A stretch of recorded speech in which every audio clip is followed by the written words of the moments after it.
Buenas tardes. Lo primero, daros las gracias a todos por vuestra asistencia y dar las gracias a los compañeros de San Fernando por iniciar esta campaña que considero totalmente acertada, sobre todo el haberla centrado en la cuestión de vivienda pública, porque esa es una de las claves del problema de la vivienda.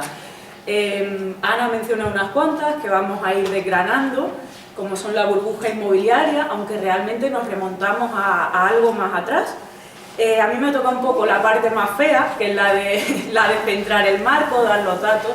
Yo voy a intentar no dar excesivos datos numéricos, porque creo que lo importante no es en sí retener cifras, sino conocer algunas que nos ayuden a establecer relaciones entre lo que estamos viviendo y la pregunta que debemos hacernos, que es ¿cómo hemos llegado a esta situación?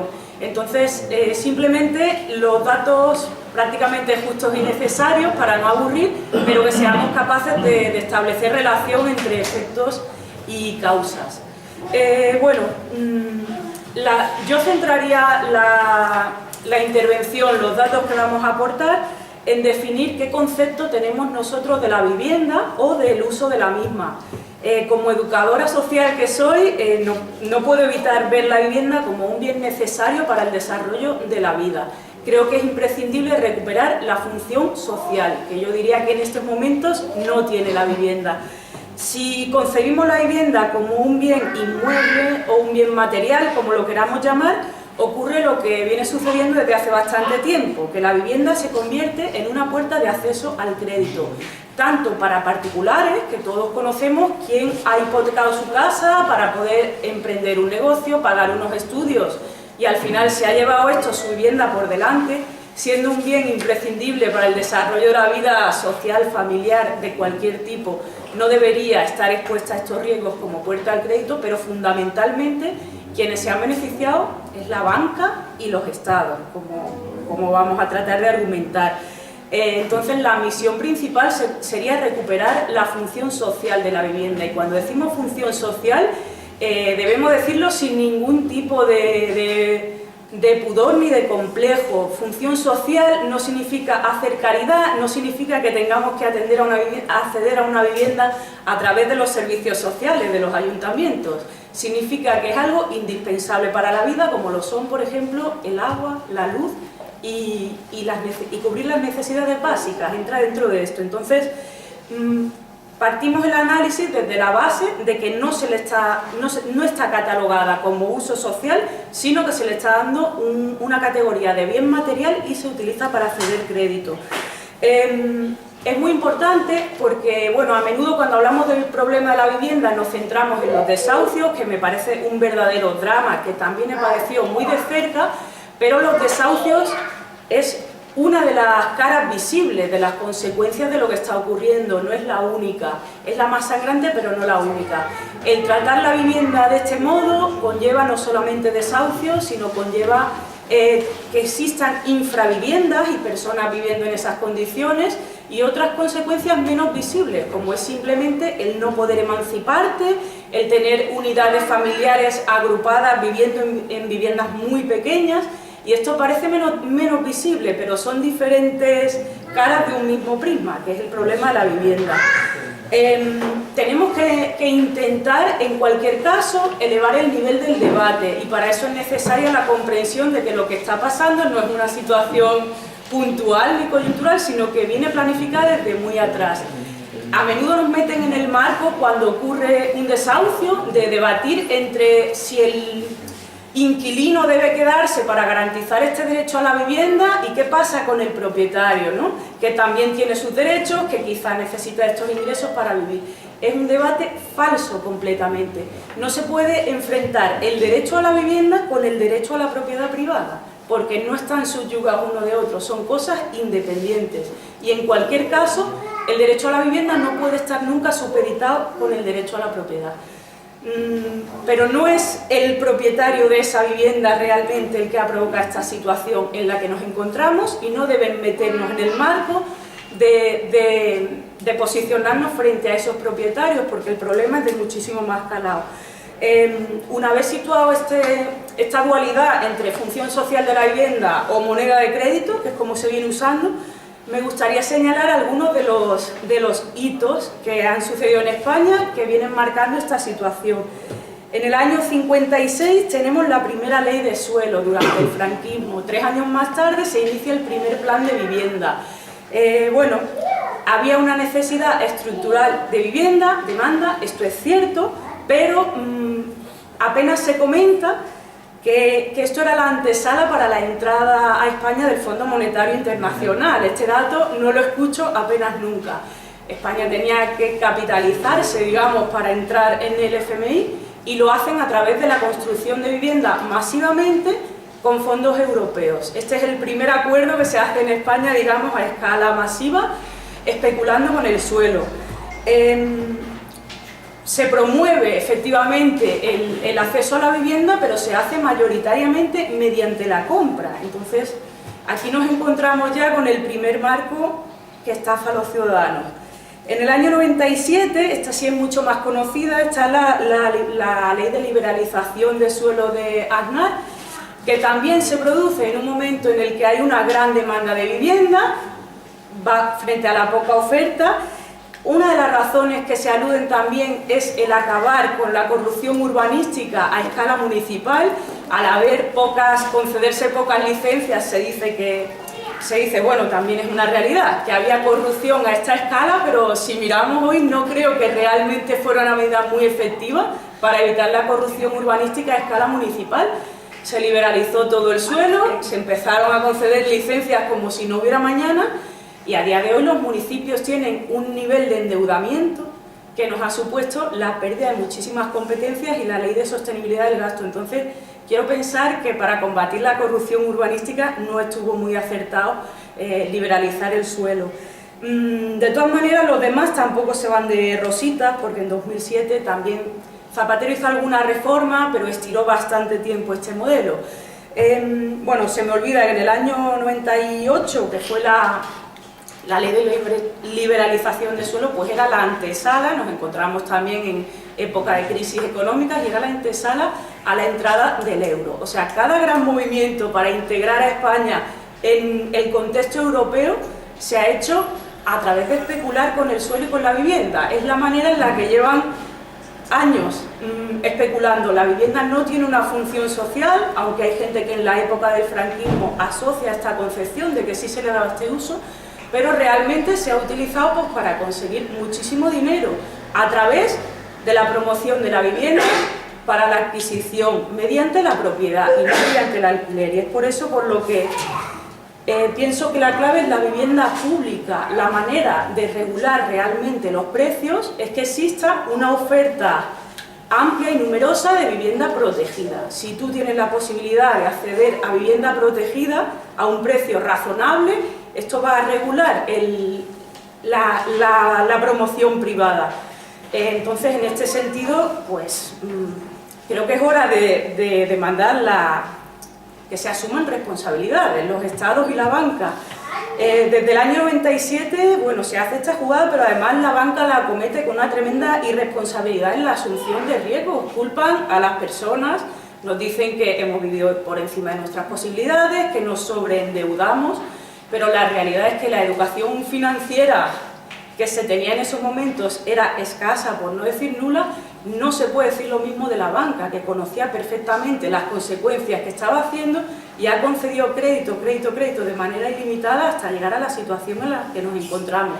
Del mismo modo que el Estado no paraba de promover medidas para desgravar impuestos por la adquisición de una vivienda, la estaban promoviendo como vehículo de inversión, y todos hemos escuchado decir en determinado momento que comprar una vivienda era una inversión. Comprar una vivienda no puede ser una inversión, el fin de una vivienda no puede ser ganar rentabilidad. Bien, entonces, ¿cuál es la situación actual? Yo me alegro que hayáis puesto estos números aquí porque la situación de San Fernando no la conocía exactamente. Si tenemos 3.500 demandantes y hay 5.000 viviendas vacías, no es construir vivienda lo que nos va a llevar a sustituir esa demanda, es la oferta de una vivienda pública, es el proteger la vivienda de la especulación.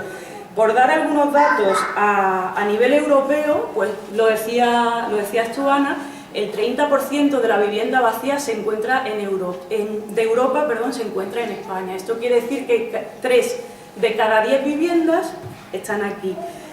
Las medidas para evitar que se tengan viviendas vacías, que al fin y al cabo es que es especular, es otra forma de especulación distinta de construir, el acaparar. Pues bueno, en algunos países europeos, como por ejemplo Holanda, Dinamarca, Francia, Reino Unido, Suecia, Alemania, Italia, los leo porque no quiero que se me olvide ninguno, porque quiero destacar que son países muy parecidos a España, que no estamos hablando, como tanto les gusta a algunos, de Venezuela y compañía. Contemplan medidas para incentivar el alquiler social, como despenalizar la ocupación si el inmueble lleva más de un año cerrado. Contemplan sanciones elevadas para inmuebles cerrados, contemplan la puesta forzosa en alquiler, contemplan la expropiación e incluso el derribo, cuando no se atiende a que esa vivienda tiene que estar ocupada. Entonces, bueno, si en estos países pueden tener esta legislatura, nosotros también podemos hacerlo. Otras cifras interesantes son la cantidad de vivienda de protección oficial. En España tenemos un 1% de la vivienda, tan solo un 1% es de protección oficial, frente al 32% que hay en Países Bajos o el 18% que hay en Reino Unido. Decir también que entre el año 2009 y el año 2015 hemos sufrido un recorte de un 50% en la inversión estatal en vivienda de protección oficial. Hemos perdido la mitad de lo que se invertía. Y bueno, en fin, en definitiva, el marco que se plantea es que si conseguimos precios de alquiler atractivos, con una oferta pública, esto va a regular que la gente no quiera acaparar vivienda vacía porque no sea un negocio. Entonces, ¿cómo conseguimos esto? Pues de una manera completa, digamos. Tenemos que tener muy claro hasta dónde llegan las limitaciones y las responsabilidades de cada uno de los niveles institucionales. No todo se puede hacer desde un ayuntamiento.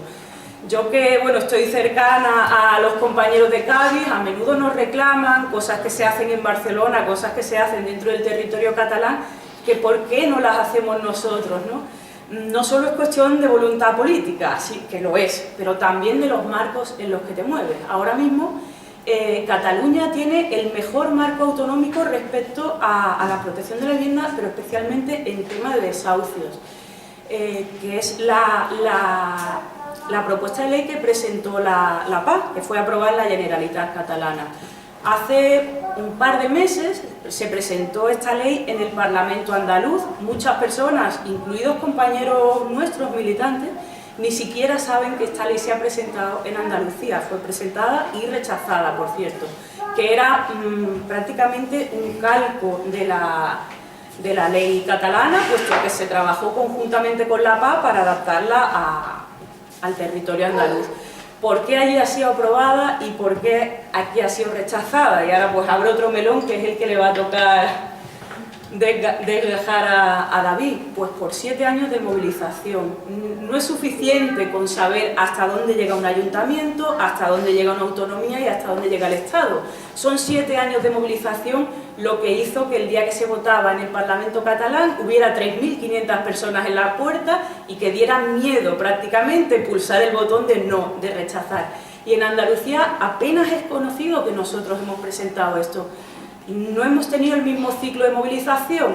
Entonces, a pesar de que ahora nosotros estamos en las instituciones, en unos sitios como gobierno, en otros como oposición, no debemos abandonar para nada el marco de la reivindicación.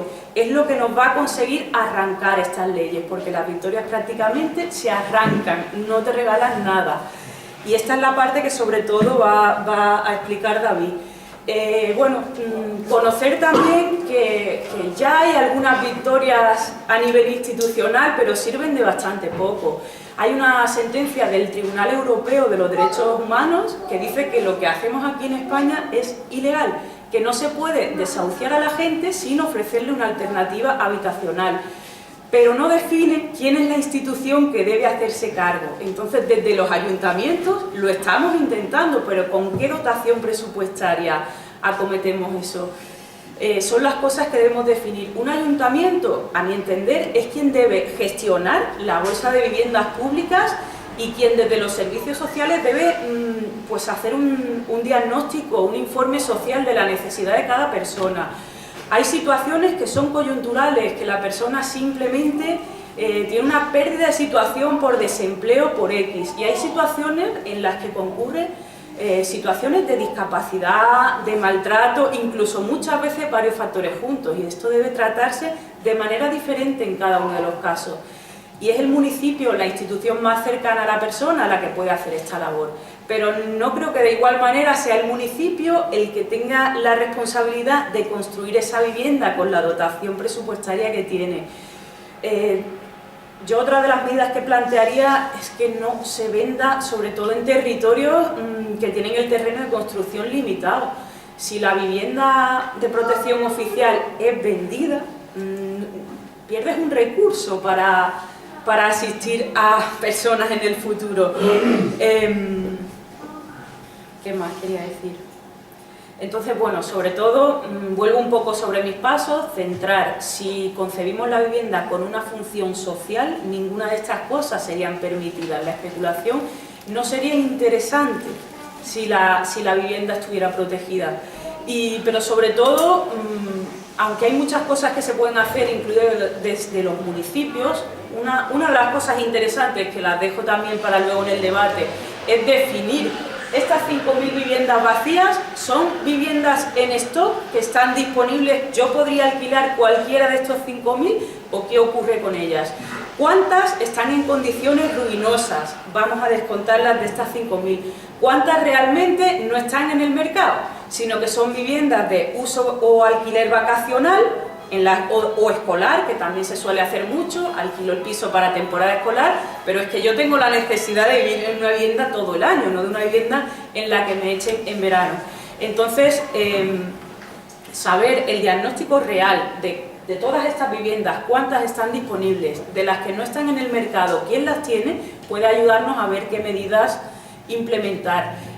No sé si San Fernando se ve muy afectado por esto, Cádiz sí, de lo que es el uso turístico y no declarado de viviendas. En marzo salió la ley autonómica andaluza que regula el uso de estas viviendas y define que tiene que haber un registro que es de gestión municipal. Entonces, esto es una cuestión interesante y a desarrollar si es que este municipio se ve afectado. En Barcelona se ha desarrollado ya ese registro y están multando, no a los propietarios, pero sí a las páginas que ofrecen estos inmuebles que no están dados de alta. Y es una medida, digamos, para ir sacando un poco a los topos de las madrigueras. Pero en cualquier caso conviene tener un horizonte que en mi punto de vista, en mi opinión, sería recuperar la función social de la vivienda. ¿Cómo? Mediante una oferta pública suficiente y saneada. Y bueno, para eso considero imprescindible, como digo, no solo el trabajo desde las instituciones, sino la demanda desde la calle, y con esto yo te doy paso a ti para que nos digas cómo.